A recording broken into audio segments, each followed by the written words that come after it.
Before the first testimony begins, I want to say something that doesn't usually appear in documents like this. I've been an archivist for 31 years. I've cataloged battle records, death counts, treaty failures, weapons manifests. I've read the clinical language of war, the distances, the numbers, the strategic assessments. None of it ever made me sit down in the middle of a workday and just stop.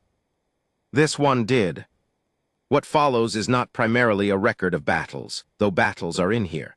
It's not primarily about the Velthari Accord, though the Accord is in here too. It's mostly about a man who didn't know what he was looking at, and in not knowing, did something that may have changed the trajectory of an entire war. He warmed her hands. Every frozen dawn, for 14 months, he warmed her hands. He didn't know she commanded thousands of warships. I've been trying to figure out, ever since I first read these transcripts, whether that knowledge would have changed what he did.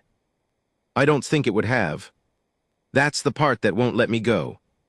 Senior Archivist Olin Maru, Galactic Preservation Division, Cycle 7.441. Part 1, The Frost Corridor. Document 1A, Personal Field Log, Corporal DawnThen Rees, 14th Human Frontier Support Division. Recovered from personal effects. Handwritten entries transferred to digital archive. Marginalia and crossed-out words preserved as found. Day 1 at Kelvara 9. Somebody thought it was funny to send me here. I know they didn't really. I know it was just the rotation board, and I drew the short straw, and that's that. But standing here at 400 hours looking at this, landscape isn't even the right word, looking at this situation they've put me in, it's hard not to feel like someone somewhere is laughing. Kelvara 9 is an outpost. When I say outpost, I mean it in the loosest possible sense. I mean there is a structure. There are walls. The walls have a roof between them, and technically that makes it a building, so technically this is an outpost. But it's also unmistakably a box sitting on the edge of the known universe in a frozen corridor between two territories that hate each other, and my job for the next 14 months is to stand at the edge of this box and not start a war. That's it, that's the whole assignment. The Frost Corridor runs about 1,100 kilometers along the boundary between human coalition space and the Velthari Dominion. It's called the Frost Corridor because it is always, always cold. The planet, if you want to call it that, it's really just a large rock with aspirations, sits at a distance from its sun that means the surface temperature never climbs above -12 even at peak solar exposure. At night it gets into the -40s. At dawn, which is when I'm apparently going to be doing most of my standing around, it tends to hover somewhere between those two extremes and also produces this remarkable thing called a frost dawn where the ice crystals in the upper atmosphere catch the first light and everything turns this color. It's like if blue and gold had an argument and decided to compromise. It's honestly one of the most beautiful things I've ever seen, and I hate it because it happens at 4 in the morning. My post is at the North Checkpoint. North Checkpoint sits directly on the boundary line. On one side, human territory, on the other side, Velthari Dominion. The Velthari also have a checkpoint. Their guard changes every 6 hours. Mine changes every 8. We overlap by 2 hours each cycle, which means that for 2 hours at a stretch, I am standing on my side of the line, and whoever the Velthari assigned to this checkpoint is standing on theirs, and we are looking at each other across 47 meters of frozen nothing. The general orders say, maintain presence, observe, do not engage, do not provoke, report anomalies. It does not say, what do you do when it's -31 and you've been standing here for 6 hours, and you've forgotten what your feet feel like, and the person across from you is clearly in the same situation. I've decided I'll figure that out. Day 4 at Kelvara 9. The Velthari guard at North Checkpoint is female. I've established this much. I've established it not from any visual detail. Their environmental suits are full body, sealed against the cold, and about as gender-informative as a storage crate, but from the way she moves. There's something in the way she carries her weight, something in the angle she holds her head when she's looking at the horizon that reads as female to me. Could be wrong. Velthari gender expression isn't something the briefing documents covered in any detail useful to a man standing in the cold, trying to figure out who he's sharing a frozen dawn with. She's taller than me. Most Velthari are taller than most humans. Average adult Velthari runs about 2.1 meters, and this one is no exception. but she doesn't carry her height the way some of them do, with that sort of aristocratic length that makes you feel like they're always looking down at a slight angle. She carries it. I don't know how to say this. She carries it carefully. Like she's aware of the space she takes up, and she's decided to be deliberate about it. She stands very still. I mean very still. I mean the kind of still that makes you check whether they're breathing. I've been watching her across 47 meters for 4 days now, and I'm still not entirely sure she breathes. She noticed me noticing her on day 2. I know because she turned her head about 3 degrees in my direction and then turned it back, and it felt very much like a message. The message was, I see you seeing me. I have noted it. Now let us both pretend this isn't happening. I pretended, she pretended. We're getting along fine. Day 9 at Kelvara 9. Okay, here's a thing that happened. It was 4:17 hours. Peak frost dawn, the ice crystals were doing their gold and blue thing, and it was genuinely extraordinary even though my soul was leaving my body from the cold. I was standing at my post with my hands in my heat pockets. We have these gloves with built-in thermal coils, standard issue, very helpful, and I was watching the dawn because there was nothing else to do. She was at her post, standing still, as always. And then I realized her hands. Velthari don't use heat pockets the same way. Their suits have a different thermal management system, built for a slightly different kind of cold than what Kelvara 9 produces. I'd seen it in the technical briefing, but I hadn't thought about what it meant practically until I was standing there at 4:17 watching the frost dawn and noticing that her hands were not in pockets. They were at her sides, in the open air, at -29. Velthari have a slightly higher baseline temperature tolerance than humans, but -29 is still -29, and her thermal suit clearly wasn't rated for sustained exposure in an open hand position. I watched her for probably 4 minutes. She didn't move. She didn't put her hands away. Her fingers, the gloves, were thin. I could see this from 47 meters. Velthari gloves are made for dexterity, not insulation. Her fingers were almost certainly experiencing sustained cold exposure. And the thing is, I have hand warmers. I carry them because I run cold naturally and my heat pockets only do so much. I carry 6 of them at any given time in my utility kit. Activate and shake, single use, 8 hours of low-level thermal output. Cost nothing, weigh nothing. I've been pocketing the unused ones at the end of each shift for 9 days. I had 11 of them. I stood there for 4 minutes, thought about the general orders, thought about the briefing documents. Thought about what do not engage means when what you're thinking about engaging with is giving someone a hand warmer. Decided that hand warmers were probably not classified as a provocation under any reasonable interpretation of the standing rules. Pulled one out, activated it, walked to the boundary line, just to the boundary line, not across it, and held it up where she could see it. She turned her head, the full 3 degrees and then some, maybe 5 or 6 this time. She looked at the hand warmer, she looked at me. Didn't move. I set it down on the boundary marker. The marker is a physical pole set into the ground at the exact line of demarcation. I set the hand warmer on the base of that pole, technically on her side, technically in Velthari territory, and walked back to my post. She didn't move for 2 minutes. Then she walked to the pole, picked up the hand warmer, held it in her hands. Walked back to her post. I don't know what her expression was. The helmet covers most of it. But there was something in the way she held that thing, both hands wrapped around it, the same way you'd hold a cup of something warm, that made me feel like I'd done the right thing. I'm going to do it again tomorrow.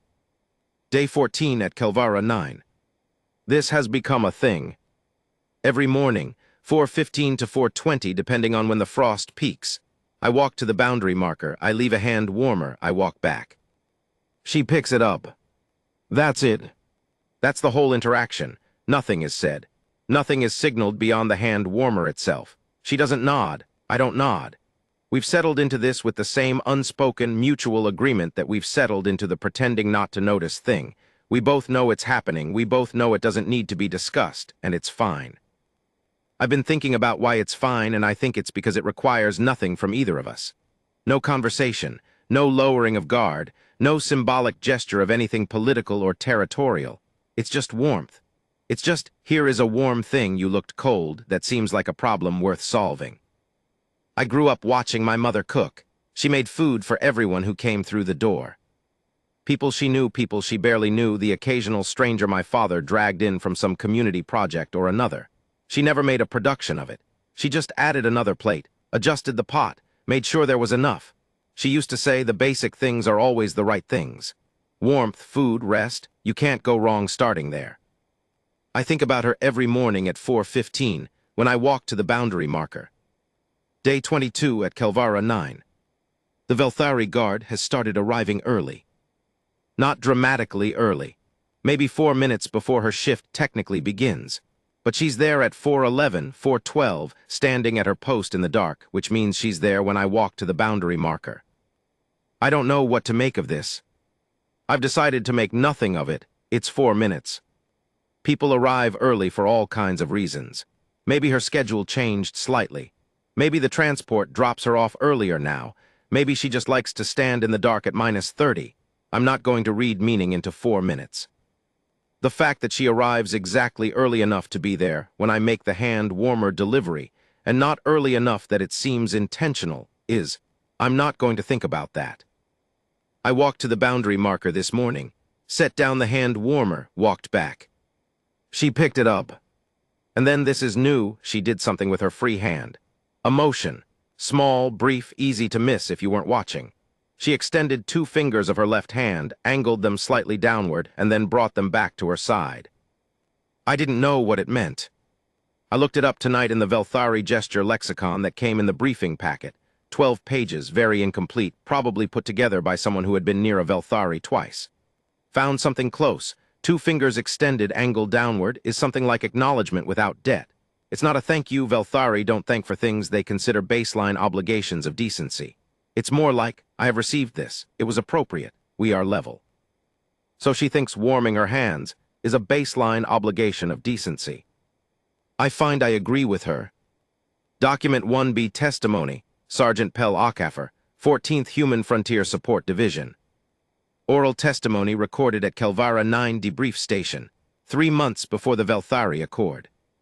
Speaker served alongside Corporal Rees for 11 months. I'll be honest with you, when Rees first told me about the hand warmer thing, I thought he was going to get himself written up. Not disciplined exactly, but written up. Flagged. There's a whole system for that, outpost boundary behavior reports. I'd seen it happen for less. I told him this. I said, Davin, you're putting objects across the boundary line. The regulation says. And he said, yeah, I know what the regulation says. It says don't provoke. A hand warmer isn't a provocation, is it? And what do you say to that? He wasn't wrong. A hand warmer is a hand warmer. It's not a weapon. It's not a signal device. It's not coded intelligence. It's a thing you hold to feel warm. Telling someone not to give one of those to a person who's cold in -30. That's the kind of regulation that sounds reasonable until you're actually standing in -30 and you look across 47 meters and someone's hands are freezing. I let it go. The thing I noticed, and this is the part I think about more now than I did then, is that Rees never seemed to think of it as an unusual thing. He didn't come back to base talking about the Velthari guard, analyzing the situation, writing reports about border behavioral shifts. He just did it. The same way he refilled the water filters in the outpost kitchen when they ran low, even though that wasn't his job. The same way he relaced Thompson's boots when Thompson's hands were shaking too bad from the cold to do it herself one morning. He just saw a thing that needed doing and did it. That's Rees. The remarkable thing, in retrospect, isn't that he gave her the hand warmers. It's how long it went on. 14 months. Every single morning at that checkpoint. Never missed once, even on the mornings when the cold was dangerous, even on the mornings when he'd been up all night on interior duty, even on the 3 days in month 7 when he had a fever that had a reasonable argument for being pneumonia. I asked him once, I think it was around month 4 or 5, I asked him why he kept doing it, what he thought was going to come of it. He looked at me like I'd asked him why he kept eating. And he said, she's cold, Pell, her gloves aren't rated for this climate, the hand warmers cost me nothing. What do you mean what's going to come of it? I think about that answer a lot. Part 2, The Woman at the Boundary. Document 2A, Personal Correspondence. Recovered from Velthari High Command Archives. Declassified year 7.441. Letter written by Fleet Admiral Tessavain Korath to her sister, Commander Ilaris Korath. Original written in Velthari High Script. Translation provided by Galactic Historical Archive Linguistic Department. Note from the archivist, this letter was never sent. It was found among personal effects recovered from Admiral Korath's personal quarters aboard the command carrier VDCS Starfall Dominion. Ilaris, I am writing this letter that I will not send, which is something I do sometimes when things become, when there is too much of it to keep inside without it affecting my judgment. You know I do this. You found these letters before. Don't tell me what you'll do when you find them this time. I've been at Kelvara 9 for 6 weeks. I know what you're going to say. You're going to say, Admiral Tessavain Korath of the Velthari Dominion 9th Combat Fleet does not stand at frontier outpost checkpoints. She commands from flagship bridges. She delegates. She oversees. She does not stand in -30 at a boundary marker at 4 in the morning. And you would be right. I know you would be right. But after the loss of the Velarden and what happened at the Meridian Station and the 3 months of negotiation that got us nowhere because High Command kept sending people who cared more about being seen to negotiate than actually doing it. After all of that, I needed to know what it felt like. The edge. The actual edge. Not the strategic representation of the edge on a command table. The physical thing. So I requested a temporary redesignation. I am officially on the roster as Senior Boundary Observation Officer, 3rd tier. Nobody who hasn't looked very carefully at the roster knows I'm here. The detachment commander thinks I'm a political inspector. My staff thinks I'm at a classified strategy summit. Only High Admiral Dorith knows the truth, and Dorith let me go because Dorith understands certain things about how a person has to know a thing in their body before they can command it from their mind. I've been here 6 weeks, and there is a man. Don't, I know what your face is doing. Stop it. He is a human, a corporal in their Frontier Support Division. Young, mid-20s, I think, though it is difficult with humans. He has been at this checkpoint as long as I have, and we have been watching each other across 47 meters of frozen nothing every morning at dawn. And every morning at approximately 4:15, he walks to the boundary marker and he leaves a hand warmer. For me, do you understand what I'm telling you? He looked at me standing at my post with my hands exposed. The standard issue thermal regulation gloves we use are designed for Velthari Central Class cold, not Frost Corridor cold. There's a 17-degree variance that Command has been promising to address for 3 cycles, and he saw that my hands were cold, and he started giving me heat.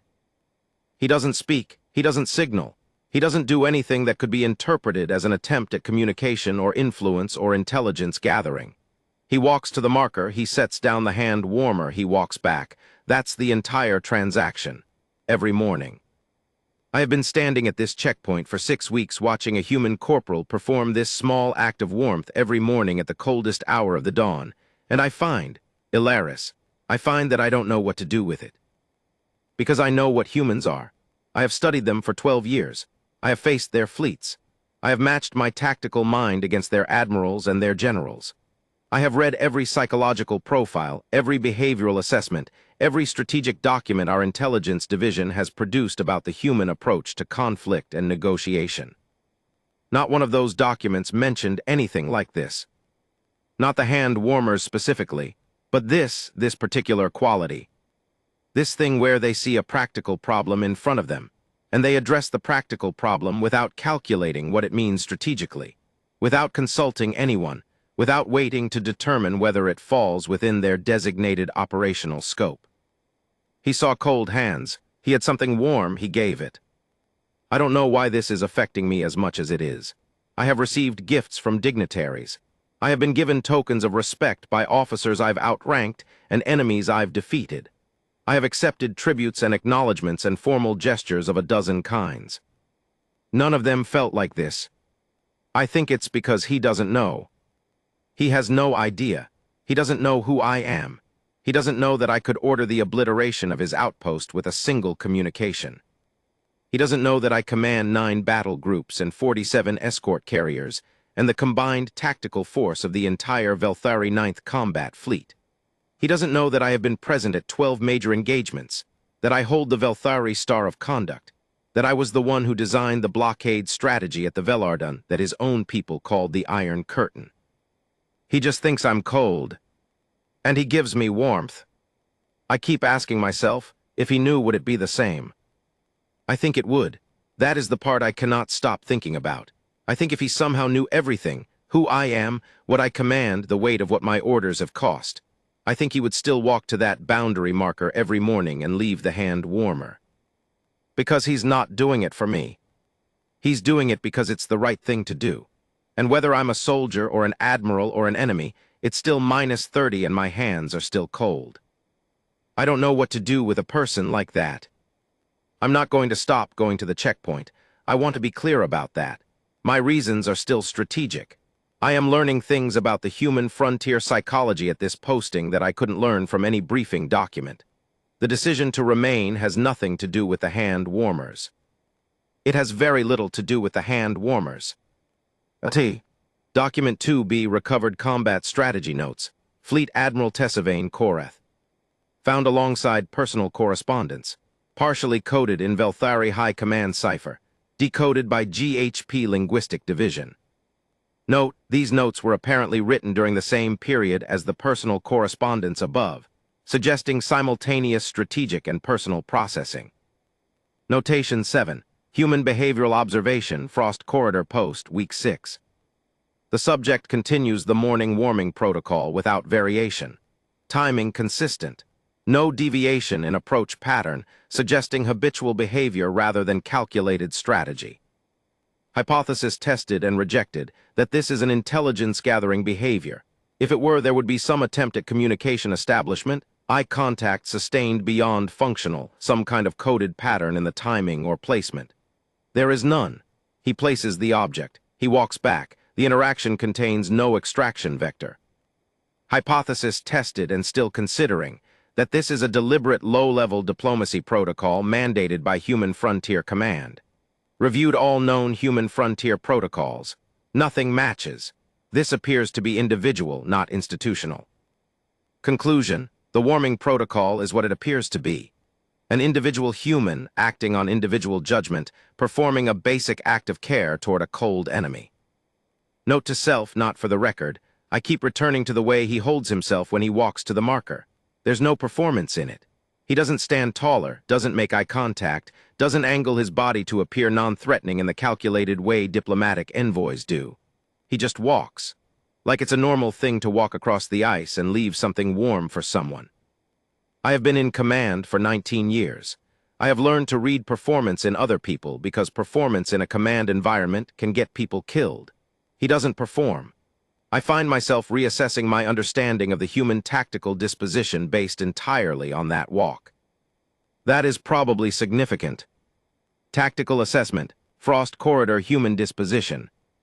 After 6 weeks of direct observation, the human forces at Kelvara 9 demonstrate, and I am recording this reluctantly because it contradicts several of our standard intelligence assessments, a significantly higher degree of individual initiative than we had modeled. Not initiative in the dangerous, unpredictable sense. Initiative in the sense that individual soldiers appear to be trusted, or trust themselves, to make small judgment calls without command authorization. This is consistent with the warming protocol. He never checked with his superiors. I know this because I had our listening array run a correlation check. No communications from his post in the hour before or after the first warming delivery that match any request for authorization pattern. He decided, alone, at 4:17 in the morning in -29 degrees. And then he kept deciding, every morning. Implication 4 Negotiation Framework. If individual human soldiers are making unauthorized de-escalation gestures at the boundary level, and these gestures are being maintained consistently and without reprimand, the human command structure is either unaware or is passively permitting it. Either option suggests a different command culture than we have modeled. We have been negotiating with human high command as though their command structure is top-down, with individual behavior strictly regulated by institutional policy. This may be incorrect. The actual center of gravity may be lower at the individual, at the small unit level. If that is true, our negotiation strategy needs to account for it. This is potentially significant. I am aware that reaching a significant strategic conclusion, based in part on a man giving me hand warmers every morning, is somewhat irregular. I am choosing to proceed anyway. Part 3, the MONTHS. Document 3A, Personal Field Log. Corporal DawnThen Rees, continued. Day 47 at Kelvara 9. I've been thinking about her hands. Not in any personal sense. I just mean I've been thinking about what they look like. I've never actually seen them. The gloves are thin enough that I can see the outline of fingers when she wraps them around the hand warmer, but the actual skin, no. The helmet covers her face. The suit covers everything else. For 47 days, I've been conducting what I am privately calling a relationship. No, interaction. I've been conducting an interaction with a person I have never actually seen. I know her height. I know her posture. I know she stands very still, and I know she has a particular way of holding her head slightly to the left when she's looking at the horizon, like she's listening for something. I know she arrives 4 minutes early now every morning. I know she holds both hands around the warmer when she picks it up, every time the same way. That's the whole inventory of a person I've been sharing the worst part of every day with for 7 weeks. I find this strange and also not strange. Day 61 at Kelvara 9. Something different happened this morning. I was at the boundary marker. Crouched down, activating the hand warmer before setting it down. I've started activating it first, so it's already warm when she picks it up instead of her having to shake it herself. Little thing. Doesn't cost anything. She was at her post. I could feel her watching, the way you feel watching without being able to explain the mechanism of the feeling. And then, before I'd finished activating it, before I'd stood back up, she walked to the marker. She just walked over, straight to the marker. 47 meters in maybe 15 seconds, long legs, very direct, no hesitation. She stopped on her side of the line. I was crouched on the ground, hand warmer in my hands, and suddenly she was right there, about a meter from me across the boundary marker, which is the closest we'd ever been. I looked up.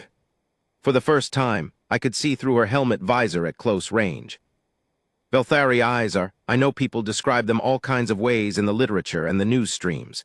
People say silver, people say white, people say luminous. Those words aren't wrong, but they're not quite right either.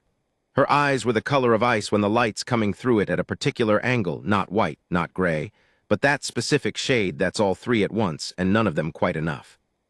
High cheekbones, because all Velthari have high cheekbones, and a face that, she looked like someone who had been thinking about something very difficult for a very long time. She held out her hand, her gloved hand palm up. I put the hand warmer in it. She looked at it for a moment, then she looked at me, then she turned and walked back to her post. I stayed crouched by the marker for probably 30 seconds after she left before I remembered how to stand up. Day 78 at Kelvara 9. The routine has changed slightly. Now she comes to the marker. Every morning she walks over at 4:15. I meet her there, still on my side, still on her side, still nobody crossing the line. I activate the hand warmer, I hand it to her, she takes it, she does the 2-finger acknowledgement, she walks back. The whole thing takes maybe 45 seconds. It feels, I'm going to record this even though it sounds strange, it feels companionable, like meeting a neighbor at the fence.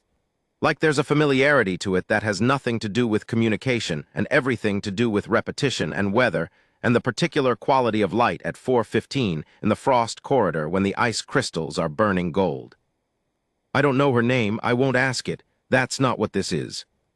But she's starting to feel like a person, a specific person, not a Velthari, not a guard, not the figure across 47 meters of ice. A specific person who holds her head at a particular angle and arrives 4 minutes early and always takes the hand warmer with both hands. Day 103 at Kelvara 9. She did something today that I've been sitting with all evening. We were at the marker. I handed her the hand warmer. She did the acknowledgement, but then she didn't immediately turn and walk back. She looked at me for a moment, maybe 5 seconds, which is a long time when you're 6 inches from someone's face and there's nothing to fill the silence with. And then she said something. I don't speak Velthari. I have maybe 40 words from the briefing packet, basic identifications, numbers, a few directional terms. Not enough for conversation. Not enough for whatever this was. But she said something. 1 word, I think, maybe 2. short anyway, low tone, which I've read is Velthari formal register. She said it, and then she looked at me as if she expected me to understand. I didn't, and I think she knew I didn't, but she said it anyway. I've been through the briefing lexicon 3 times tonight. Closest match I can find for the phoneme pattern is something in the acknowledgement cluster, something between I have seen you and you are known. Not quite either one, maybe somewhere between them. I think she told me she knows who I am. Not my name or my rank or anything specific, just that I am a person. That she has registered me as a person specifically, not a guard or a human or a figure across the ice. She walked back to her post. I walked back to mine. I've been sitting with this all evening. The way you sit with something after it's happened that you know is a thing even if you can't explain why. She knows who I am. Day 147 at Kelvara 9. Pell asked me today if I thought she was pretty. I said I thought she was. I thought about it for a bit. I said I thought she was the most serious-looking person I'd ever stood near. Pell said that wasn't what she asked. I said it was all I had because it's the truth. I mean, yes, she has a particular quality to her face. But the word pretty doesn't touch what I mean. She looks like someone in the middle of carrying something very heavy, and they're not putting it down. She looks like the cold doesn't touch her in some deep, fundamental sense, even though I know physically it does, because I see it in her hands. She looks like she's seen a lot of things, and she's still deciding what to do with what she's seen. Pell said that sounded like a crush to her. I told Pell to mind her own business. I thought about it for about an hour after, and I think the truth is more complicated than crush. She's the only real company I have at the worst part of every day, and she doesn't demand anything from me, and I don't demand anything from her, and we've built this thing, this structure of 45 seconds every morning. That feels more real to me than most full conversations I've had this tour. That's not a crush. That's something else. Document 3B Testimony, Commander Yara Thays, 14th Human Frontier Support Division. Oral testimony recorded at Kelvara 9 Debrief Station. I commanded the outpost for the last 8 months of Reese's posting there. By the time I arrived, the hand warmer thing was established. It was part of the morning routine.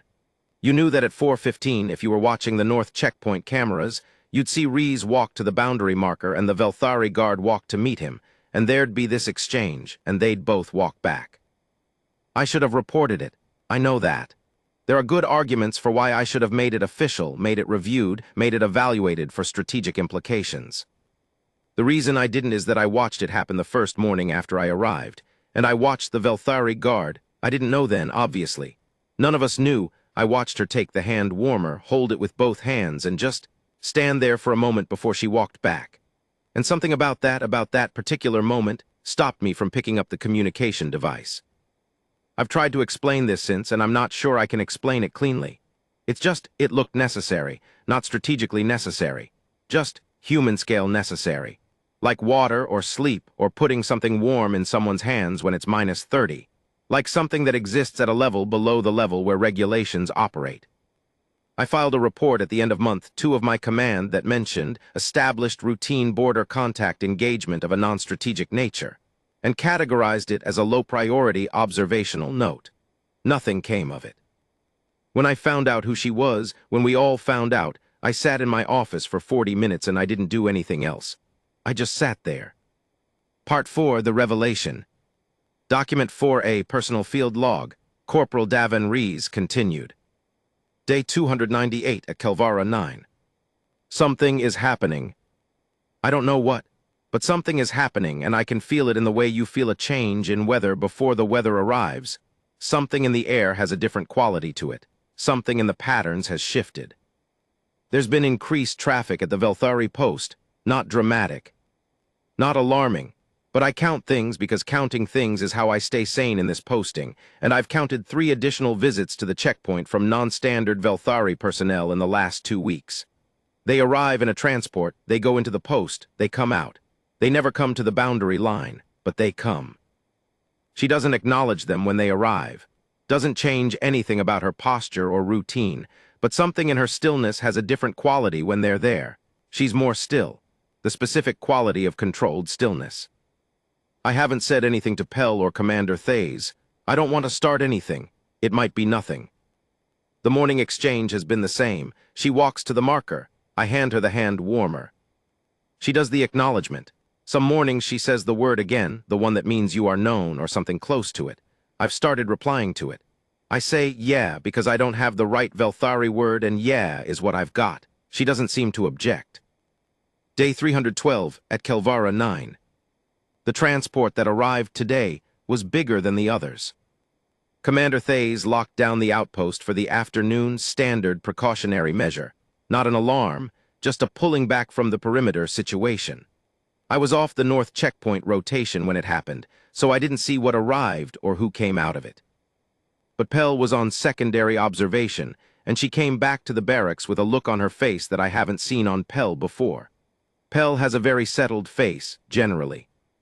Something had unsettled it. She said, "Rees, the thing at the north checkpoint, the Velthari guard." I said, "Yeah." She said, "Do you know who you've been standing across from for 10 months? Day 312 at Kelvara 9, continued same entry. Her name is Fleet Admiral Tessavain Korath. She is the commanding officer of the Velthari 9th Combat Fleet. She holds operational authority over 9 battle groups, 47 escort carriers, something in the neighborhood of 160 individual warship-class vessels, and the combined tactical force designated for the entire Frost Corridor engagement zone. She has been at Kelvara 9 for 10 months under a redesignation order that our intelligence division had apparently flagged, but categorized as probably a political inspection visit. She is not a political inspector. She is the single most powerful military officer the Velthari Dominion has currently operating in this sector. She is, by some estimates, the second most senior combat officer in the entire Velthari command structure. She commands thousands of warships. For 10 months, every single morning at 4:15, she has walked across 47 meters of frozen ground to accept a hand warmer from me. I sat in the barracks for a while after Pell told me this. I'm sitting here now, writing this, which I do when I can't make something fit inside my head properly. Writing it out doesn't always help, but it usually at least gets it out of the loop. What I keep coming back to is, did it change anything? And the answer I keep arriving at is, no. Which maybe sounds simple, but it isn't, because here's the part that keeps nagging at me. Knowing who she is doesn't change my understanding of the past 10 months. It doesn't make the hand warmers into something they weren't. It doesn't make the frost dawns into something they weren't. It doesn't make that morning when she walked to the marker and I looked up and saw her face through the visor into something other than what it was. She was cold, I had something warm, I gave it to her. She is apparently the commanding officer of thousands of warships, and she was cold. I had something warm, I gave it to her. The grammar of the thing hasn't changed. I don't know what she was doing here.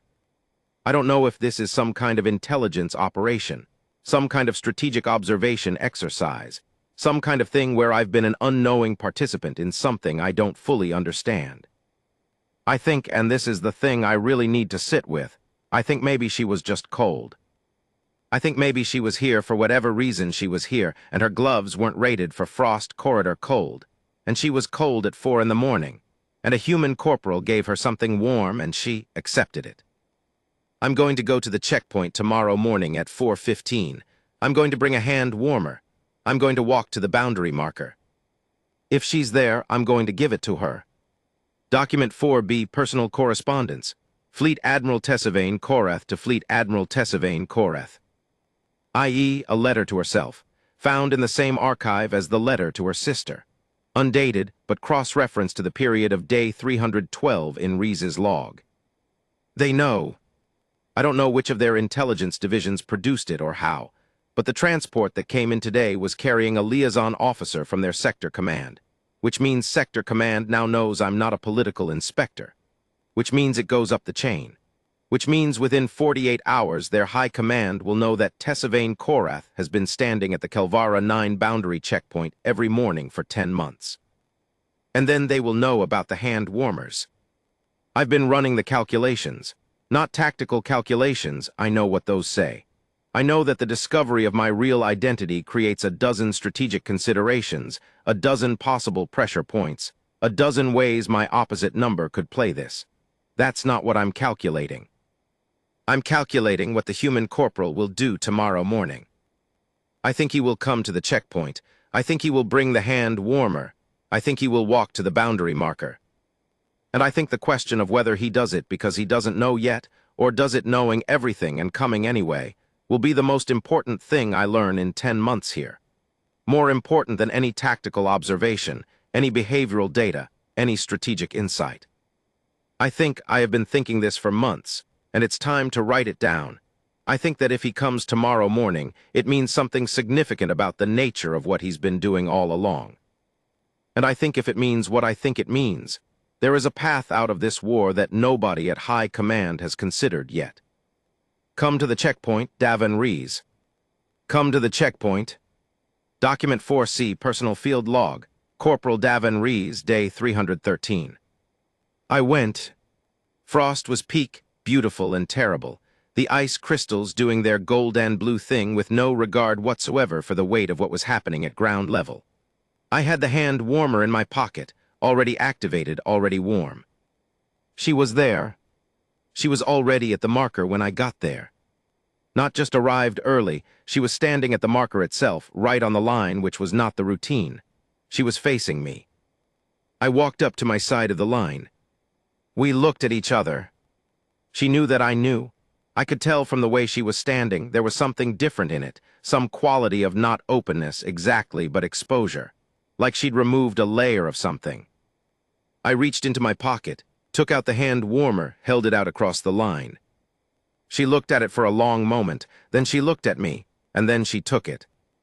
Both hands, the same way she always did.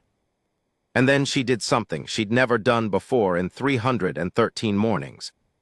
She held the warmer in one hand, and with the other, her right hand, gloved, she reached across the line and put that hand on my shoulder for approximately 2 seconds. A brief, formal touch, not a grip, just a placement. Then she stepped back. The two-finger acknowledgement. And she walked back to her post. I stood at the boundary marker for a while. The frost dawn was the color of the space between blue and gold, and the ice crystals were burning in the first light, and somewhere across 47 meters of frozen ground, the most powerful military officer in this sector was holding a hand warmer in both hands. I think we're going to be okay. I don't know why I think that, nothing specific has changed, but I think we're going to be okay. Part 5, The Accord. Document 5A, Testimony, High Admiral Sorath Dorath, Velthari Dominion High Command. Oral testimony recorded at the Galactic Historical Preservation Archive, Cycle 7.441. Fleet Admiral Korath returned from Kelvara 9 with 14 months of notes. The tactical observations, the behavioral assessments, the strategic recalibrations regarding human command culture. All of that was in there, all of it was valuable, and we debriefed her on it for 3 days. But on the second day of the debrief, she put down the tactical notes and she said, I need to tell you what I actually learned. I've known Tessavain Korath for 22 years. I've seen her in battle.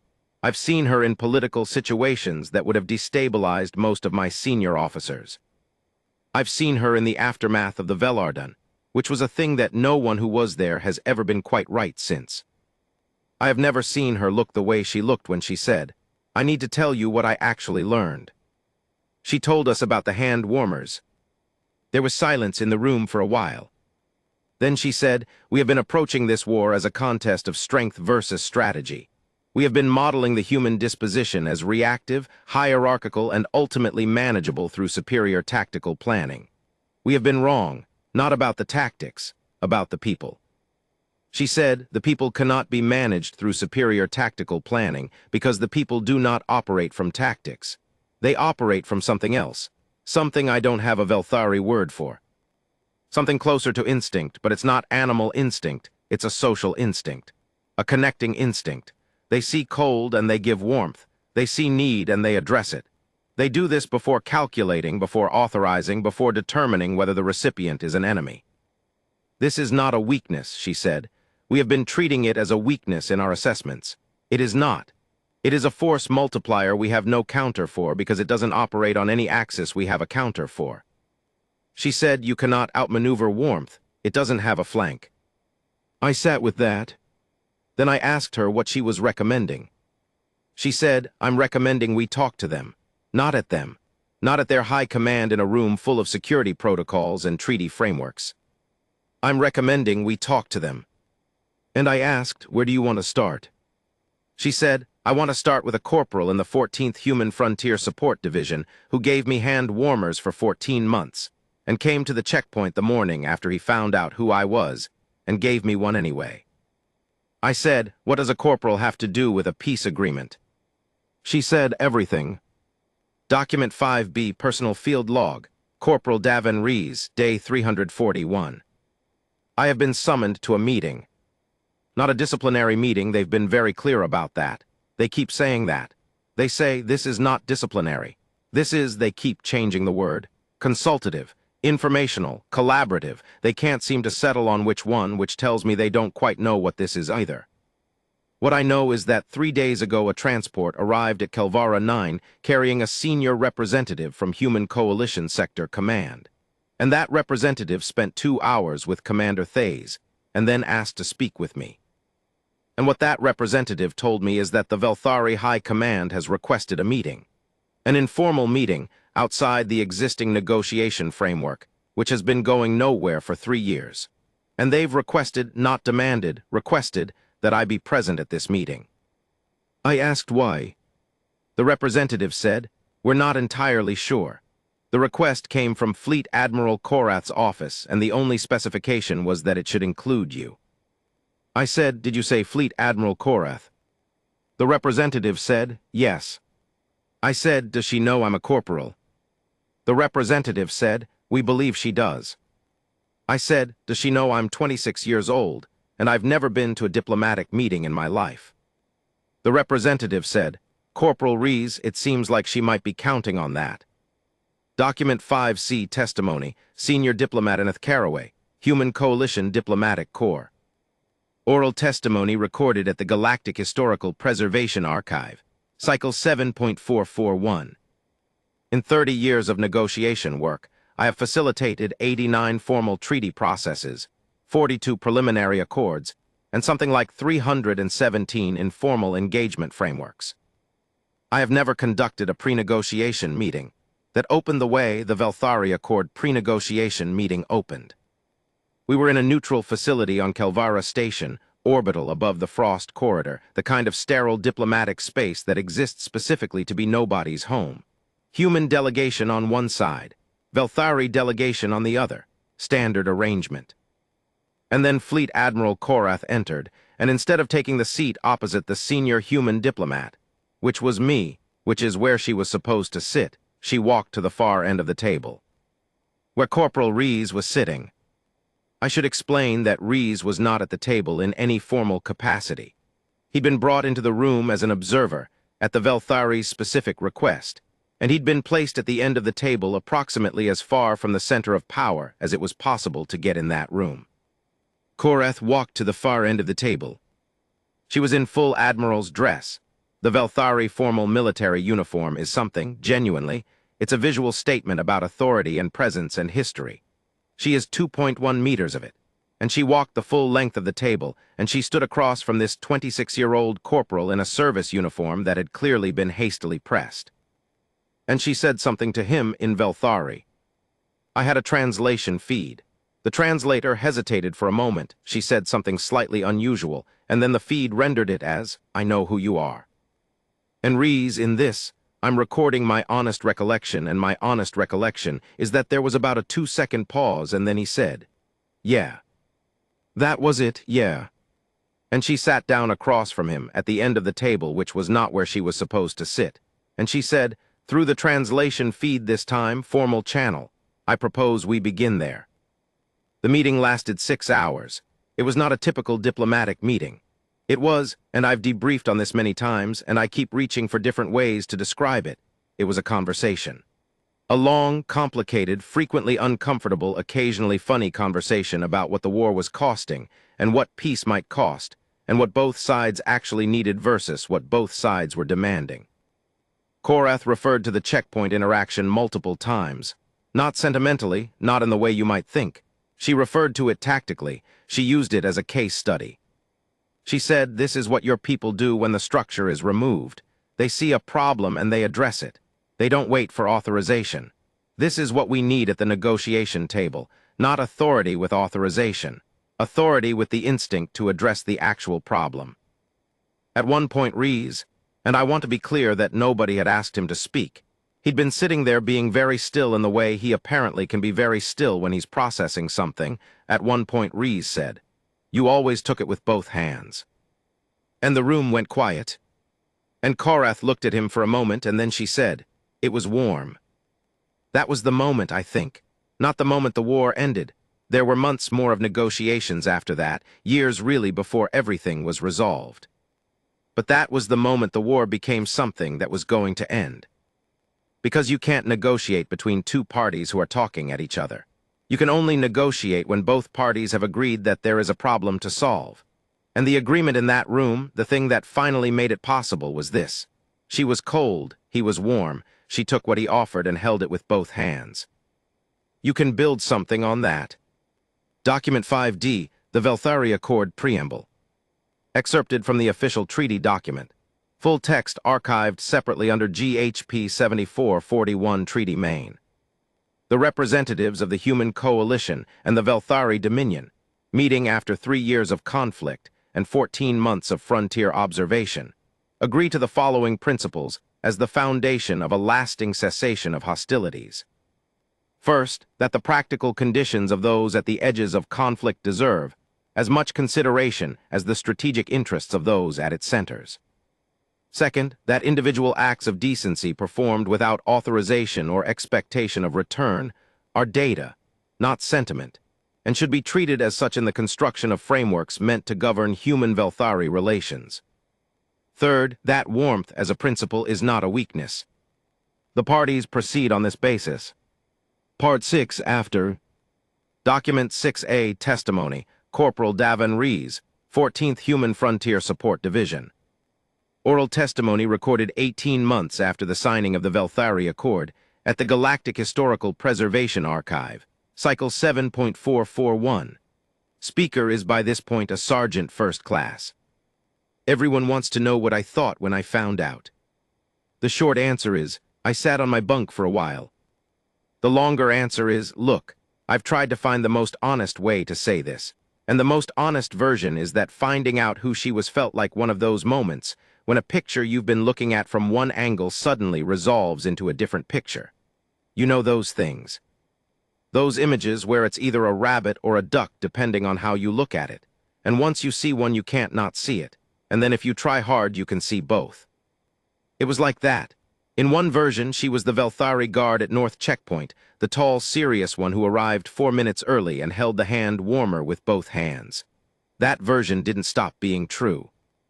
In the other version, she was Fleet Admiral Tessavain Korath, commanding officer of the 9th Combat Fleet, one of the most powerful military figures in the Velthari Dominion. That version was also true. And then there was the third image, the one that takes a while to see. In the third version, she was both at once. She was Fleet Admiral Tessavain Korath, standing at the boundary marker in -29 at 4 in the morning with cold hands, and a corporal from the 14th Human Frontier Support Division was giving her something warm. The third version is the one I kept. People ask if it changed how I felt about her. I've had this conversation I don't know how many times. What they usually mean is, did finding out she was this powerful figure make you scared, or did it make you feel like you'd been manipulated, or did it make you feel small? The honest answer is no. Because the thing that I'd been building every morning at the checkpoint for 10 months, the thing that was real, it wasn't about who she was. It was about who I was, and who she was in that specific moment at that specific temperature, with the ice crystals burning gold in the first light. I gave warmth to someone who was cold. That's the whole story. Everything else is commentary. Do I think she'd have taken the hand warmer if she'd known she was going to get this much documentary attention? Laughs. Yeah, I do. I think she'd have taken it because she was cold, and it was warm, and she's Tessavain Korath, who by every account I've heard does not make decisions based on what kind of documentary attention they're going to generate. Is that my read from 14 months of standing across 47 meters of frozen nothing? Yeah, that's my read. The thing that gets me, the part I couldn't predict and still can't explain, is that what she was doing there was strategy. Real strategy. She was at that checkpoint to learn things about us, about how we operate, about what we're actually like versus what their intelligence files said. She was there on purpose for a reason. And what she learned, the thing she took back to high command and built a new negotiation framework on, was hand warmers. Not military capacity, not tactical disposition, not strategic vulnerability. That when it's cold, we give warmth. I keep wondering if we knew that about ourselves before she learned it. I think we knew it, but we didn't know it was significant. We didn't know it was the kind of thing that could stop a war. She knew. She came back from Kelvara 9 and she told her high command, "They give warmth. It's not a weakness. You cannot outmaneuver warmth." I love that she said that. I love that the most powerful military mind in the Velthari Dominion sat in a briefing room and told her superiors, "You cannot outmaneuver warmth." That's mine. I can't outmaneuver it either. Document 6B, Personal Correspondence. Fleet Admiral Tessavain Korath to Corporal, now Sergeant First Class, DawnThen Rees. Received 18 months after the signing of the Velthari Accord. Personal communication, transmitted through official diplomatic channels per the Accord's contact protocols. Corporal Rees, I understand they've promoted you. The attached honorific correction is accordingly required, but the Human Coalition's insistence on rank modification in direct address makes your language feel unnecessarily complicated. I will continue to use the original designation in my own mind, if it's all the same to you. I am writing this through official channels, because that is the only currently approved method for direct personal communication between command-level Velthari officers and Human Coalition military personnel. I want to note for the record that this is an extraordinarily cumbersome way to send a letter. I am writing to say that the archive project is nearly complete, and I've been told my testimony has been requested. I will give it. I've been told yours has already been recorded. I haven't read the transcript yet, because Ilaris says I should read it in private and not in a room full of staff, which I find patronizing and also probably correct. I want to tell you something I should have said at Kelvara Station during the pre-negotiation meeting. I didn't say it then because the room was full of diplomats and the moment seemed too large for it. But I've been an admiral long enough to know that the moments that seem too large for the real thing are usually the moments when the real thing is most necessary. What you did at the checkpoint, I want you to understand that I ran every analysis I had on it. I applied every behavioral and strategic framework I possess. I looked at it from every angle I know how to look from. I could not categorize it. I have worked with officers for 19 years, and I have never worked with anyone whose behavior I could not categorize.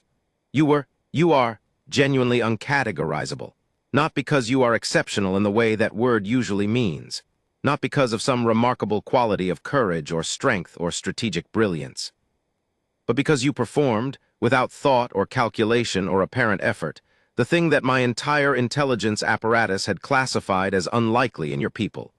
You gave warmth to an enemy because it was cold, and you kept giving it, and you kept giving it, and you came to the checkpoint the morning after you knew. That's the part that I wrote about. That's the part that I took back to high command. That's the part that is now, apparently, going to be in a permanent archive for future generations to look at and try to understand. The day you came to the checkpoint after you knew, I want you to understand what that meant to me strategically.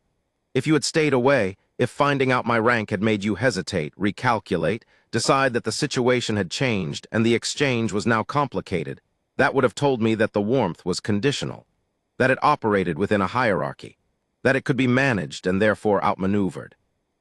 But you came, and you stood there across from me with the knowledge of everything I am, and you held out the hand warmer. And I understood something about your people that I had not understood before. I understood that the warmth is not conditional. I built a treaty on that understanding. I'm not certain it was a correct understanding. You are one person. But I find that I am willing to bet 14 months of observation and the future of a significant diplomatic accord on the premise that the particular thing I saw in you is, in some measure, a human thing and not merely a DawnThen Rees thing. If I'm wrong, we'll find out eventually. That's generally how it goes. The hand warmers, incidentally, I kept them. All of them. This is not something I am making public, so I would ask you to treat this disclosure as personal rather than archival. But I kept them. They're in a case in my quarters aboard the Starfall Dominion.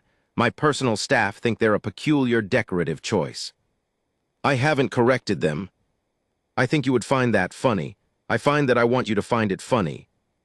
Fleet Admiral Tessavain Korath, Velthari 9th Combat Fleet. P.S. The term for what I said to you on the morning of day 103 is not quite, you are known.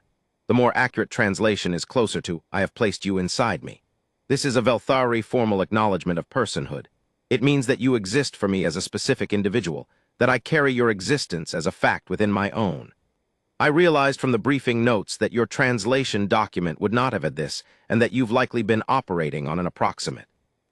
I wanted to correct it. You are inside me. That is what I told you. I meant it then, I mean it now. Document 6C, Final Testimony. Senior Archivist Olin Maru, Galactic Preservation Division.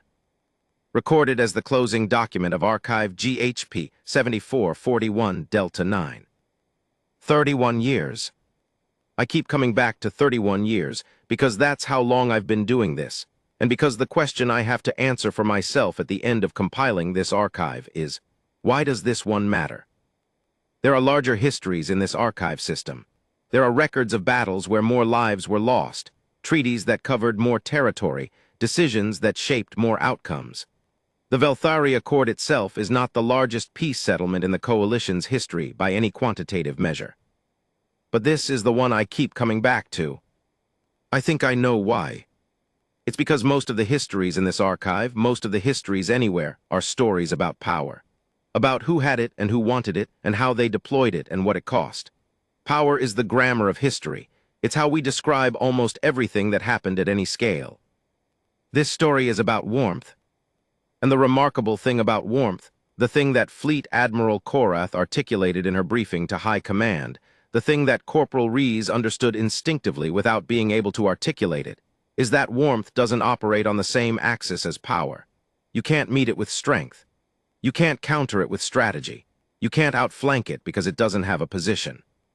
A hand warmer at 4:15, at -29, in the frost corridor, across 47 meters of frozen ground, held by an enemy's hands. That's the axis it operates on. And here's the thing that keeps me up at nights, that I've been sitting with since I first read these documents. He didn't know. For 10 months, he didn't know. He gave the warmth not because of who she was, but because she was cold. He gave it without calculation, without strategy, without the security of knowing what it was going to mean, or whether it was going to be received, or whether the recipient was important enough to matter. He gave it because it was cold, and he had something warm. That's it. That's the whole mechanism.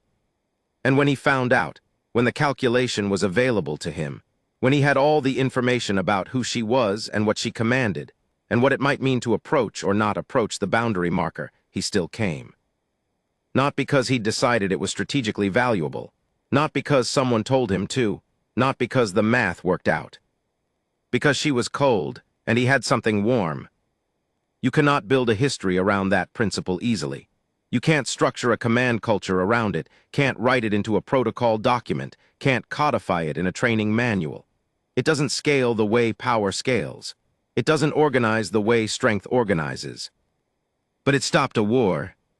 And I've been in this archive for 31 years, and I have read the records of a great many things that tried to stop wars. And I am going to say, as a matter of professional assessment, as a 31-year archivist with a record of reasonable accuracy in these assessments, I have never read anything that stopped a war the way a hand warmer stopped this one. I think Corporal Rees, Sergeant First Class Rees, I should correct myself, I think he would say, that's not the right way to understand it. I think he'd say, it wasn't the hand warmer. And he'd be right. It was the coming back. Every morning for 14 months. In the dark and the cold at 4:15, when it would have been easier and more comfortable and completely reasonable to stay at his post and let her stand there cold, because she was the enemy and she was fine and she was not his problem. He came back. That's not a hand warmer, that's a character. And character, I say this with all the authority of 31 years looking at what actually moves human history. and apparently Velthari history. Forward character is the variable that power and strategy consistently fail to model.